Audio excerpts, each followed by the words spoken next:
আল্লাহ তাআলা কিয়ামতের কঠিন ময়দানে যেদিন স্বামী স্ত্রীকে চিনবে না, স্ত্রী স্বামীকে দেখে পালিয়ে যাবে, বন্ধু বন্ধুরে চিনবে না, পীর সাহেব মুরিদরে চিনবে না, মুরিদ পীর সাহেবরে চিনবে না, দলের কর্মী তার নেতারে চিনবে না, নেতা তার কর্মীরে চিনবে না, বন্ধু বন্ধুরে দেখে পালাবে। এই কঠিন মুহূর্তে সূর্যটা মাথার কাছে চলে আসবে, জমিনটা তামার জমিন হবে, আজকের জমিনের মতো নয়। মানুষ ঘর্মাক্ত, ক্লান্ত, শ্রান্ত মাথার মগজগুলো কানের ছিদ্র আর নাকের ছিদ্র দিয়ে বেয়ে বেয়ে পড়বে। বিশ্বনবী ফরমান, কিয়ামতের ওই কঠিন ময়দানে 7 শ্রেণীর ব্যক্তিকে রব্বুল আলামিন তার আরশের নিচে ছায়া দিবেন। তার মধ্যে প্রথম শ্রেণীর ব্যক্তি হলো ইমামুন আদিল, যে ইনসাফের সাথে বিচার করে, যে জাস্টিস সমাজে সার্ভ করে, যে সুশাসন নিশ্চিত করে, ওই ইমামুন আদিল। আদিল শব্দটা বুঝছেন না? ইন্নাল্লাহা ইয়া'মুরু বিল আদল, পাইছেন? আদিল। 7 শ্রেণীর ব্যক্তিকে আল্লাহ তাআলা সুশীতল আরশের নিচে ছায়া দিবেন, যেদিন তার দেয়া ছায়া ছাড়া কোনো ছায়া থাকবে না। এর প্রথম হচ্ছে ইমামুন আদিল, ন্যায়পরায়ণ শাসক। চিল্লায় বলেন সুবহানাল্লাহ।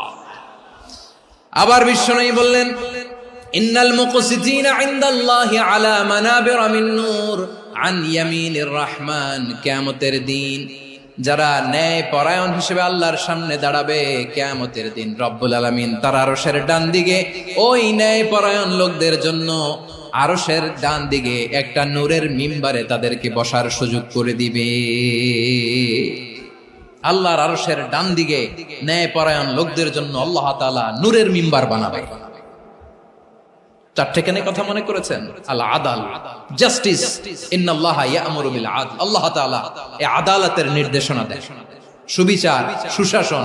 প্রিয় ভাইয়েরা, এটা আমরা বাংলাদেশে চাই কি চাই না? এই যে অরাজকতা, এই যে অন্যায়, এই যে জুলুম, এই যে ইনকনসিস্টেন্সি সমাজের অসঙ্গতির প্রধান কারণ জাস্টিস নাই, সুবিচার নাই, সুশাসন নাই। শেষবারের মতো আওয়াজ করে বলেন তো, আমরা বাংলাদেশে আদল চাই কি চাই না? তাহলে প্রথম নির্দেশনা শেষ। আল্লাহ তাআলা তোমাদেরকে আদলের আদেশ দেন। এরপরে আল্লাহ বললেন, আমি তোমাদেরকে ইহসানের আদেশ দেই। ইন্নাল্লাহা ইয়া'মুরু বিল আদলি ওয়াল ইহসান। আমি তোমাদেরকে যেমনি আদলের নির্দেশনা দেই, তেমনি ভাবে তোমাদেরকে ইহসানের নির্দেশনা দেই। ইহসান, আওয়াজ করে সবাই বলেন তো ইহসান। ইহসান মানে কারো প্রতি সফট হার্টেড হওয়া, মহানুভব হওয়া, অনুগ্রহ পরায়ণ হওয়া, অনুগ্রহশীল হওয়া, একে অপরের প্রতি দয়াদ্র হওয়া।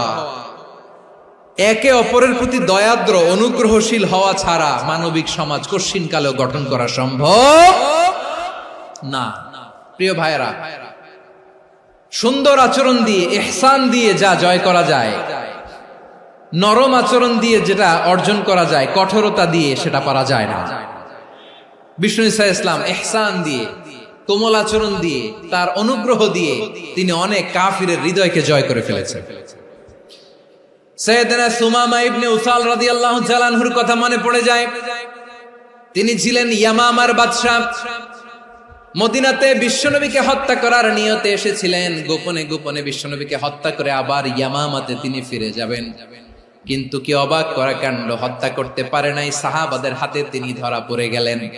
সাইয়েদনা সুমামা ইবনে উসাল রাদিয়াল্লাহু তাআলা আনহু হত্যার নিয়তে আসলেন, কিন্তু হত্যা করতে পারলেন না। সাহাবারা ওনাকে ধরে ফেললেন, ধরে মসজিদে নববীর পিলারের মধ্যে বেঁধে রাখলেন। সুমামা ইবনে উসাল, সিরাত থেকে শুনে, সিরাত থেকে শোনাচ্ছি, রাদিয়াল্লাহু তাআলা আনহু ইয়ামামার অধিপতি ছিলেন। বিশ্বনবীকে হত্যার জন্য আসছেন, ধরা পড়ে গেছেন, এখন মসজিদে নববীতে বেঁধে রাখছেন।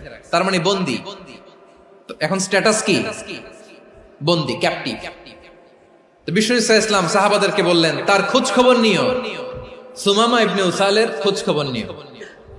সাহাবারা বলেন, ইয়া রাসূলুল্লাহ, আপনাকে হত্যা করতে এসেছে, তার তো কঠিন ক্যাপিটাল পানিশমেন্ট হওয়া দরকার, কঠিন শাস্তি হওয়া দরকার। বিশ্বনবী বললেন, না, আমি যেটা জানি তোমরা সেটা জানো না, তোমরা সুমামার সাথে ভালো আচরণ করো।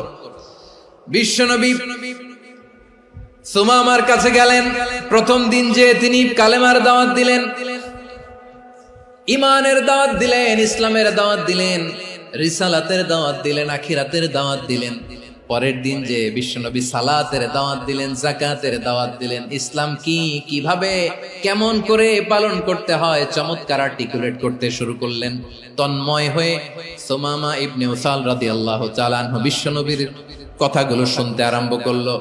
একদিন নয়, 2 দিন নয়, টানা 3 দিন বিশ্বনবী সুমামার কাছে ইসলামকে প্রেজেন্ট করেছেন, উপস্থাপন করেছেন। আওয়াজ করে বলেন, কয় দিন? 3 দিন। 3 দিন মসজিদে নববীতে বাধা।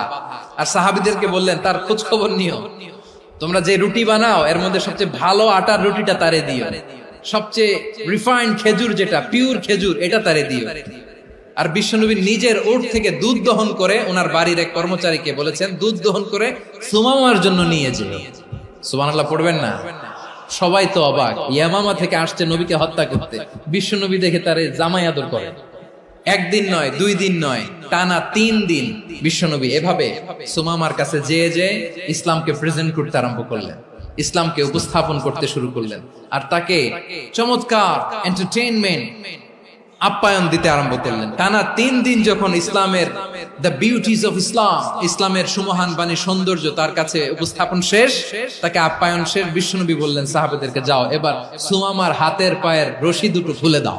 সাহাবারা তর্ক জুড়ে দিলেন, লা ইয়া রাসূলুল্লাহ, এমনটা করবেন না তো, ভয়ঙ্কর ভয়ঙ্কর খুনি, কি জানি কি হয়ে যায়। বিশ্বনবী বললেন, না, তার হাতে পায়ের রশিগুলো খুলে দাও। সাহাবারা বিশ্বনবীর কথা মতো তার হাতে পায়ের রশিগুলো খুলে দিল। সুমামা মুহূর্তের মধ্যে মসজিদে নববী থেকে বের হয়, ইয়ামামায় ফিরে না যে মসজিদে নববীর পাশে একটা খেজুর বাগান ছিল, সেখানে চলে গেলেন। সেখানে একটা ছোট্ট কুয়া ছিল, কুয়ার পানি দিয়ে তিনি গোসল করলেন। সুবহানাল্লাহ পড়েন। কুয়ার পানি দিয়ে গোসল করে মসজিদে নববীর সামনে এসে বিশ্বনবী এবং সাহাবাদের সামনে দাঁড়িয়ে সাব্বাবা উঁচু করে বললেন, আশহাদু আল্লা ইলাহা ইল্লাল্লাহ ওয়া আশহাদু আন্না মুহাম্মাদান আবদুহু ওয়া রাসূলুহু। আমি সাক্ষ্য দিচ্ছি আল্লাহ ছাড়া কোনো ইলাহ নাই, আর মুহাম্মদ আল্লাহ তাআলার প্রেরিত বান্দা এবং রাসূল।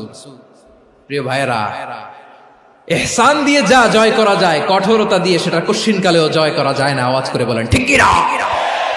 এবার সুমামা দাঁড়িয়ে বলে, ওগো নবী, আমি তো কালিমা পড়ে মুসলমান হয়ে গেলাম, এবার শোনেন, এই মুহূর্তের আগে আপনার চেহারার চাইতে নিকৃষ্ট কোনো চেহারা আমার কাছে ছিল না, কিন্তু শাহাদা পাঠ করার পরে আপনার চেহারার চাইতে উত্তম শ্রেষ্ঠ কোনো চেহারা আমার কাছে আর নাই। ও নবী, আজকের দিনের আগে ইসলাম ধর্মের চেয়ে নিকৃষ্ট অপছন্দনীয় কোনো ধর্ম আমার কাছে ছিল না, কিন্তু এই মুহূর্ত থেকে ইসলামের চেয়ে সেরা শ্রেষ্ঠ পছন্দনীয় কোনো ধর্ম আমার কাছে নাই। নবী গো, আজকের দিনের আগে মদিনার চাইতে অপছন্দনীয় নিকৃষ্ট কোনো শহর আমার কাছে ছিল না, কিন্তু এই মুহূর্তের পর থেকে মদিনার চাইতে কোনো শ্রেষ্ঠ শহর আমার জানা নাই। সে ছিল গমের বড় ডিলার, গম বেচতো। কি বেচতো? তার গম কিনে মক্কার লোকেরা রুটি খাইতো। সে ঘোষণা দিল, আজকে থেকে মক্কাবাসীদের জন্য সব গম আমি হারাম করে দিলাম, মক্কাবাসী এখন না খেয়ে মরে। সুবহানাল্লাহ পড়বেন না? মক্কাবাসী বিশ্বনবীর কাছে আসলেন, এসে বললেন, মুহাম্মদ, আমরা তো তোমার ভাই, তোমার চাচা, তোমার ভাতিজা, তোমার আত্মীয়, তুমি সুমামারে বলো সে যেন আবার গমের সাপ্লাই মক্কার জন্য অনুমতি দিয়ে দেয়। বিশ্বনবীর অনুমতি ক্রমে সুমামা আবার মক্কাতে গম পাঠাতে শুরু করলো। পড়েন সুবহানাল্লাহ। ইহসান, ইহসান দিয়ে আপনি যেটা জয় করতে পারবেন, you can win the heart of your enemies. ইহসান দিয়ে আপনি আপনার শত্রুর হৃদয়কে জয় করতে পারবেন। এজন্য আল্লাহ বললেন, ওয়া আনফিকু ফি সাবিলিল্লাহি ওয়া লা তুলকু বিআইদিকুম ইলাত তাহলুকা ওয়া আহসিনু ইন্নাল্লাহা ইউহিব্বুল মুহসিনিন।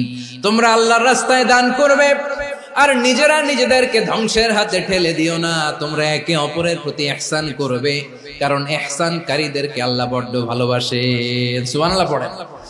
আবার সূরা রহমানে আল্লাহ বললেন, হাল জাযাউল ইহসানি ইল্লাল ইহসান ফাবিআইয়ি আলা, সবাই পড়েন ফাবিআইয়ি আলাই রাব্বিকুমা তুকাযযিবান। ইহসানের প্রতিদান হিসেবে ইহসানি হয়। বিশ্বনবী সুমামার প্রতি যেমন ইহসান করেছেন, সুমামাও ঠিক তেমন ইহসান ফিরিয়ে দিয়েছে, ঠিক কিনা বলেন? তাহলে এক নম্বরে হচ্ছে আদ, ন্যায় বিচার। দুই নম্বরে সবাই বলেন ইহসান, সদাচরণ। ইহসান দুই ধরনের প্রিয় ভাইরা, ইহসান ফিল ইবাদা, ইহসান ফিল মুআমালা। ইহসান ফিল ইবাদা হচ্ছে একাগ্র অনুভবে ইবাদতে ডুব দেওয়া, এর নাম ইবাদতের ইহসান। সুবহানাল্লাহ পড়ুন। বিশ্বনবী বলেন ইহসান মানে কি জানো নাকি? হাদিসে জিবরিলে সাইয়েদনা জিবরিল আলাইহিস সালাম বিশ্বনবীকে বললেন আখবিরনি আনিল ইহসান। নবী আমাদেরকে বলেন ইহসান মানে কি? বিশ্বনবী বললেন আনতা আবুদাল্লাহ কাআন্নাকা তারাহু ফাইন লাম তাকুন তারাহু ফাইন্নাহু ইয়ারাক। ইহসান মানে হলো এমন ভাবে তুমি আল্লাহর সামনে নিজেকে উজাড় করে ইবাদত করবে, তুমি ভাববে তুমি আল্লাহকে দেখতে পাচ্ছ। আর এটা যদি ভাবা তোমার জন্য কঠিন হয়ে যায়, অন্তত এতটুকু তুমি ভাববা যে আল্লাহ তোমাকে দেখতে পাচ্ছেন, ঠিক কিনা বলেন? ও আমার বীর চট্টলার ভাইয়েরা, কেউ যেটা দেখে না সেটা দেখে কে? এই বিশ্বাস হৃদয়ের মধ্যে আছে? নামাজে যখন দাঁড়ান এই ফিলিংসটা আনা যাবে? এসা পর্যন্ত যে আমরা হায়াত পাবো কোনো গ্যারান্টি আছে? সবাই আওয়াজ করে বলেন গ্যারান্টি আছে? গ্যারান্টি নাই। এই জন্য বিষ্ণু ইসলাম বলেছে এমন ভাবে নামাজে দাঁড়াও, ইবাদত করো, মনে করো হতে পারে এটাই আমার জীবনের শেষ নামাজ। Perform the salah as if this is your last and final prayer. এমন ভাবে সালাতে দাঁড়াও, ভাবো হতে পারে এটাই তোমার জীবনের শেষ নামাজ। এমন ভাবে নামাজে দাঁড়াও, ভাবো এটাই শেষ নামাজ। তাহলে নামাজে একাগ্রতা বাড়ায় দিবে কে? ফলে ইবাদতের ইহসান আমাদের অর্জিত হবে। আর মুআমালাতে ইহসান হলো, বিশ্বনবী বলেন ইন্নাল্লাহা তাবারাকা ওয়া তাআলা كتب الإحسان على كل شيء فإذا قتلتم فأحسنوا القتلة وإذا ذبحتم فأحسنوا الذبح وليحد أحدكم شفرته وليرح ذبيحته। ইহসান দুই ধরনের, আওয়াজ করে বলতে হবে কয় ধরনের? একটা হচ্ছে ইহসান ফিল ইবাদা, ইবাদতে ইহসান। ইবাদতে ইহসান কি? একাগ্র অনুভব দিয়ে ইবাদত করা, মন প্রাণ দিয়ে ইবাদত করা। আর মুআমালাতে ইহসান কি? সব কাজে, দৈনন্দিন কাজে, কর্মে, সামাজিক অ্যাক্টিভিটিতে কোমলতা প্রদর্শন করা, অনুগ্রহের সাথে সবকিছু করা। আল্লাহ তাআলা ইন্নাল্লাহা তাবারাকা ওয়া তাআলা কাতাবাল ইহসানা আলা কুল্লি শাই, তিনি সবকিছুর ব্যাপারে ইহসানকে আবশ্যক করেছেন। সবকিছু, মুমিনের সব কাজে ইহসানের পরশ থাকবে। ওয়া ইযা কাতালতুম ফাহসিনুল কিতলা, বিষ্ণুই বলেন তুমি যখন কাউকে হত্যা করো ইহসানের সাথে করো। সুবহানাল্লাহ পড়বেন না? যখন হত্যা করো তখনও ইহসানের সাথে। আচ্ছা হত্যা করবো আবার ইহসান আসবে করতে, করে তো মেরেই ফেলবো আমি। আল্লাহ, ও ভাই একজন খুন করেছে, খুনি, রাষ্ট্রীয় আইনে তার শাস্তি হয়েছে ডেথ পেনাল্টি, মৃত্যুদণ্ড। এখন মৃত্যুদণ্ড দেখে আপনি যেমনি মন চায় তেমনি মারবেন লোকটারে? ওর নাক কেটে ফেলতে পারবেন? ওর কান কাটতে পারবেন? ওর চোখ উপড়ে ফেলতে পারবেন আপনি? যেমন মন চায় তার অঙ্গহানি করা যাবে না। ইহসানের সাথে তাকে হত্যা করো। সুবহানাল্লাহ, this is Islam, this is the true essence of Islam. ওয়া ইযা যাবাহতুম ফাহসিনু যাবহা, যখন জবাই করবে তখনও ইহসানের সাথে জবাই করবে। করব জবাই, ওইখানেও নাকি ইহসান। আচ্ছা কুরবানির দিন আমরা পশুগুলোরে কি করি বলেন সবাই আওয়াজ করে? জবাই। জবাই মানে তো এটার মেরেই ফেলতেছি, একটু পরে তো টুকরো টুকরো করে গোশতগুলো খাবো, এটা তো খাবো, এটা তো মেরেই ফেলবে। বিষ্ণু বলে না, জবাইয়ের মধ্যেও মুমিনের জবের ভেতরেও ইহসানের পরশ থাকা চাই। যখন জবাই করবে প্রাণীটাকে হাত পা টাইট করে বেঁধে নাও, ছুরিটাকে শার্পেন করে নাও, ধারালো করে নাও, যাতে অল্প সময়ে জবাইটা হয়ে যায়, প্রাণীটা যাতে কম কষ্ট পায়। সুবহানাল্লাহ পড়ে। দিস ইজ কল্ড ইহসান। আল্লাহ তাআলা যেমনি আদলের আদেশ করেছেন, ন্যায় বিচার, জাস্টিস এনশিওর করতে বলেছেন, সমাজে ইহসানের ব্যবহার, ইহসানের অনুশীলন তিনি করতে বলেছেন। এজন্য মুমিনের প্রতিটি কাজে, আমার চট্টগ্রামের ভাইয়েরা আমার দিকে তাকান, খেয়াল করে শুনুন, মুমিন জীবনের প্রতিটি কাজে ইহসানের পরশ থাকা চাই। আমরা যেন আমাদের পরিবারের প্রতি ইহসান করি, আমরা যেন আমাদের কর্মচারীদের প্রতি ইহসান করি, আমরা যেন আমাদের কলিগদের প্রতি ইহসান করি, আমরা যেন আমাদের ভাইদের প্রতি ইহসান করি। মুমিন জীবনের প্রতি কাজে ইহসানের পরশ থাকার দরকার আছে না নাই? কথা বুঝতে পেরেছেন? তাহলে আল্লাহ তাআলার তিনটা আদেশ ছিল, কয়টা গেল? প্রথমে কি ছিল? আদল। 2 নম্বরে, 3 নম্বরে রব্বুল আলামিন বললেন ওয়া ইতাইদিল কুরবা, নিকটাত্মীয়দেরকে দান করো। নিকট আত্মীয়দেরকে দাও, যারা তোমাদের ব্লাড কানেকশনের আত্মীয় তাদেরকে তোমরা দাও। এখানে জেনারেলি বললেন দাও, কি দিব সেটা তিনি এখানে বলেন নাই, সেটা তিনি সূরাতুল ইসরার মধ্যে বলেছেন। আল্লাহ বলেন ওয়া আতিযাল কুরবা হাক্কাহ, নিকট আত্মীয়দেরকে তাদের অধিকার, তাদের প্রাপ্য তোমরা বুঝিয়ে দাও। দেখেন, একটা শান্তির সমাজ, একটা সমৃদ্ধ সমাজ, একটা মানবিক সমাজ গঠনের জন্য আল্লাহ তাআলা বেশি না, মাত্র 3টা অর্ডার, 3টা ভার্ডিক্ট তিনি জারি করেছেন। 1 নাম্বার সুশাসন, ন্যায় বিচার। 2 নাম্বার ইহসান। 3 নাম্বার নিকটাত্মীয়, যারা কাছের, তোমার ভেরি ক্লোজ রিলেশনশিপে আছে, তাদেরকে দাও। দাও, দিলে বাড়িয়ে দেয় কে? অনেকে দিতে চায় না, কৃপণতা করে। দিলে বাড়ায় দেয় কে? ওমিয়া, মদিনার মধ্যে সবচাইতে গরিব সাহাবী ছিল বেলাল রাদিয়াল্লাহু তাআলা আনহু। ওনার এন্টায়ার অ্যাসেট, সম্পদের পরিমাণ কতদূর জানেন? একটা লুঙ্গি। বেলাল রাদিয়াল্লাহু তাআলা আনহু, ওনার টোটাল ওয়েলথের এস্টিমেশন হচ্ছে মাত্র একটা লুঙ্গি। একটা লুঙ্গি, টোটাল ওয়েলথ এস্টিমেশন, টোটাল সম্পদের পরিমাণ বেলাল রাদিয়াল্লাহু তাআলা আনহুর কি ছিল? ওই বেলাল রাদিয়াল্লাহু তাআলা আনহুকে বিষ্ণু ইসলাম বলেছেন আনফিক ইয়া বেলাল, ও বেলাল তুমিও দাও। ওয়ালা তাখশা মিন যিল আরশি ইখলালা, আরশের অধিপতির তো কোনো ঘাটতি নাই, তুমি দিলে ওই আল্লাহ তোমারে বাড়ায় দিবে। এজন্য আমার প্রিয় ভাইয়েরা, দিলে কমে না, দিলে বাড়ে। অনেকে ধরে রাখে, নতুন কিছু নিতে পারে না, হাত দিয়ে যেটা ধরে রেখেছেন এটা দিয়ে দেন, বড় একটা ধরার সুযোগ পাবেন। জোরে বলেন ঠিক কিনা? রব্বুল আলামিন বললেন 3 নাম্বার আদেশ হলো তোমাদের প্রতি সমাজটারে কেমন করে মানবিক সমাজ, সুন্দর সমাজ গড়বা। 3 নাম্বার আদেশ হলো ওয়া আতিদাল কুরবা হাক্কা, নিকটাত্মীয়দেরকে তাদের প্রাপ্য বুঝিয়ে দাও। এই নিকটাত্মীয়দেরকে তাদের অধিকার বুঝিয়ে দেওয়া, প্রাপ্য বুঝিয়ে দেওয়াতে আমাদের গাফলতি আছে না নাই? অনেকে দেখবেন অনেক আল্লাহওয়ালা, তাহাজ্জুদ গুজার, সেজদা দিতে দিতে কপালে কালো দাগ ফেলে দিছে, সে তার বোনের হকটা আদায় করে নাই, আছে না নাই?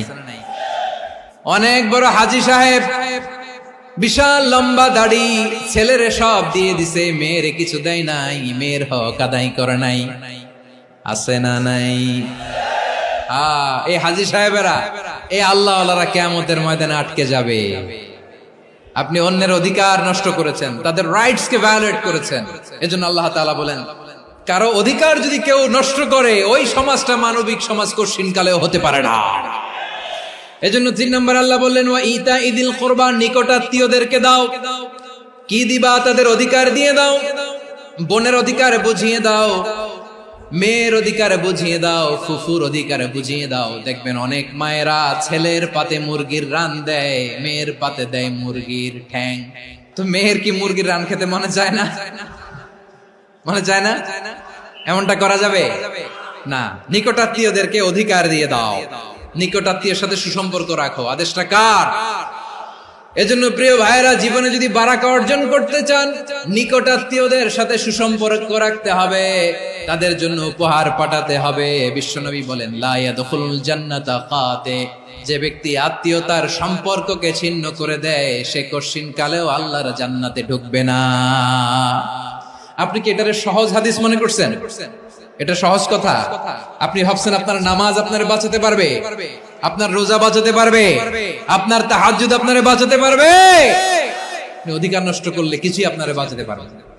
এজন্য নিকট আত্মীয়দেরকে দিতে হবে বেশি বেশি। বিশ্বনবী বলেন ইন্না সাদাকাতা আলাল মিসকিনি সাদাকা ওয়া আলা যির রাহিমি ইসনাতান সাদাকাতুন ওয়া সিলা। মিসকিন রে দান করলে শুধু দানের সওয়াব হয়, নিকট আত্মীয়কে দান করলে 2টার সওয়াব হয়, সাদাকার সওয়াব হয়, আবার আত্মীয়তার বন্ধন অটুট রাখার সওয়াব হয়ে যায়। আবার বিশ্বনবী বললেন মান সাররাহু আইয়ুবসাতা লাহু ফি রিজকিহি ওয়া ইনসালাহু ফি আসারিহি ফালইয়াসিল রাহিমা। যে ব্যক্তি তার রিজিকের প্রশস্ততা চায় আর হায়াতে বরকত চায়, সে যেন তার আত্মীয়ের সাথে সুসম্পর্ক রাখে। আমার প্রিয় চট্টলার ভাইয়েরা, আমাদের রিজিক বাড়ুক, এটা আমরা চাই কি চাই না? সবাই চান? হ্যাঁ, আমাদের রিজিকে প্রশস্ততা আসুক, চাই কি চাই না? আমাদের হায়াতে বরকত আসুক, আমরা চাই কি চাই না? এই দুইটা যদি চান তাহলে নিকটাত্মীয়দের সাথে সুসম্পর্ক রাখবেন। পারবেন? তাহলে সমাজটারে মানবিক সমাজ বানায় দিবে কে? তিনটা আদেশ চলে গেল। 1 নম্বরে কি ছিল? 2 নম্বরে, 3 নম্বরে নিকটাত্মীয়দেরকে দান। আল্লাহ তাআলা তিনটা জিনিসের যেমনি আদেশ করেছেন, অনুরূপভাবে তিনটা বিষয় তিনি বারণ করেছেন, নিষেধ করেছেন। ওগুলোর কাছেও যাওয়া যাবে। রাব্বুল আলামিন বলেন, ওয়ায়ানহা আনিল ফাহশাই ওয়াল মুনকারি ওয়াল বাগি। আমি যেমনি তিনটি বিষয়ে আদেশ করলাম, অনুরূপভাবে তিনটি বিষয়ে বারণ করলাম, নিষেধ করলাম। আমার 1 নাম্বার নিষেধাজ্ঞা হলো অশ্লীলতার প্রতি। ফাহশা, ওয়ায়ানহা আনিল ফাহশা, আল্লাহ তাআলা অশ্লীলতাকে নিষেধ করেছেন। কোন জিনিসকে? সবাই বলুন, কোন জিনিসকে? যত ধরনের, যত টাইপের, যত ক্যাটাগরির অশ্লীলতা হতে পারে সব অশ্লীলতাকে হারাম করেছেন কে? ফাহশা মানে কি? কথায়, কাজে, আচরণে, কমেন্ট, ফেসবুকের কমেন্টসে যত ধরনের নোংরামো আছে, যত ধরনের অশ্লীলতা আছে, এটাকে আরবিতে বলে ফাহশা। রাব্বুল আলামিন বলেন, কুল ইন্নামা حرم ربي الفواحش ما ظهر منها وما بطن। ও নবী, আপনি বলে দেন, আমার রব প্রকাশ্য, অপ্রকাশ্য, স্পষ্ট কিংবা অস্পষ্ট, দৃশ্যমান কিংবা অদৃশ্যমান সব অশ্লীলতাকে হারাম করেছেন। সব ধরনের অশ্লীলতা হারাম। আল্লাহ তাআলা আমাদেরকে অশ্লীলতা থেকে বাঁচান। এবার বলেন, আমাদের সমাজে অশ্লীলতা আছে না নাই? অশ্লীলতা নানা ভাবে, নানা নামে, নানা মোড়কে আমাদের সমাজে আছে না নাই? সংস্কৃতির নামে, ফ্যাশনের নামে, বিনোদনের নামে, উপন্যাসের নামে, কনসার্টের নামে অশ্লীলতা আছে না নাই? আপনি দেখেছেন কনসার্ট গুলোর অবস্থা? আমাদের তরুণ তরুণীরা, আমাদের যুবক যুবতীরা, আমাদের জেনজিরা, কি অবস্থা ওইখানে? কনসার্টের নামে অশ্লীলতা আছে না নাই? ছেলে মেয়ে একে অপরকে জড়ায় ধরতেছে, একে অপরকে চুমু খাচ্ছে, প্রকাশ্যে, দিবালোকে, গণমানুষের সামনে। আল্লাহ তাআলা এই অশ্লীলতা থেকে আমাদেরকে বেঁচে থাকতে বলেছেন। রূপালী জগতের নামে অশ্লীলতা আছে না নাই? এই টার্মটা আপনারা জানেন না? রূপালী জগৎ কি জগৎ?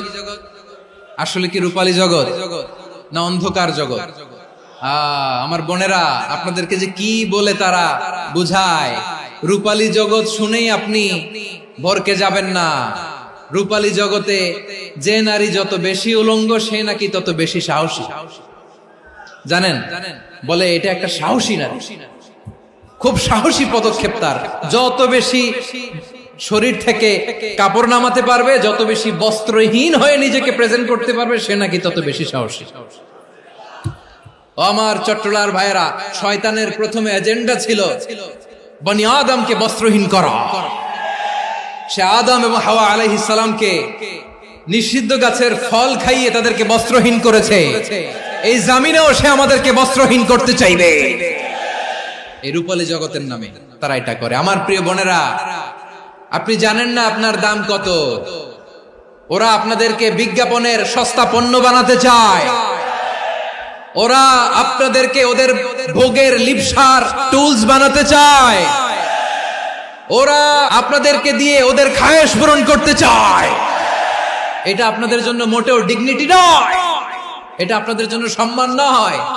আপনার সম্মান শালীনতায়, আপনার সম্মান হেজাবে, আপনার সম্মান ভদ্রতায়, আপনার সম্মান আপনার ডিসেন্ট পোশাকে। পোশাক বলে দেয় এই নারীটা ভদ্র না অভদ্র। পোশাক বলে দেয় এই মেয়েটা কোন ঘরের মেয়ে। আপনি জানেন না? আপনারা সস্তা পণ্য বানায়, ভোগের পণ্য, বিলবোর্ডে আপনাকে উলঙ্গ করে উপস্থাপন করে। এই অশ্লীলতার সাথে ইসলামের কোন সম্পর্ক? এজন্য আল্লাহ বলেন, আমি অশ্লীলতাকে হারাম করেছি। অশ্লীলতাকে হারাম করার প্রথম কারণ হলো এর মাধ্যমে মানবতাকে অপমানিত করা হয়। কারণ মানুষের সম্মান মানুষের পোশাকে। মানুষ যখন পোশাকহীন হয়ে যায়, বস্ত্রহীন হয়ে যায়, তার সম্মান কমে যায়। ঠিক কিনা?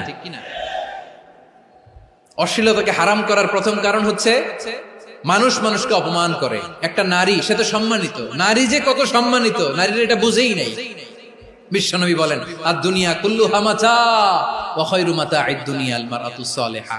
আমার বোনেরা, 5টা প্যান্ডেলে আপনারা এলইডিতে আমার আলোচনা শুনছেন, আমি জানি। আপনাদের এই গর্ভ যে কত দামি আপনি জানেন না।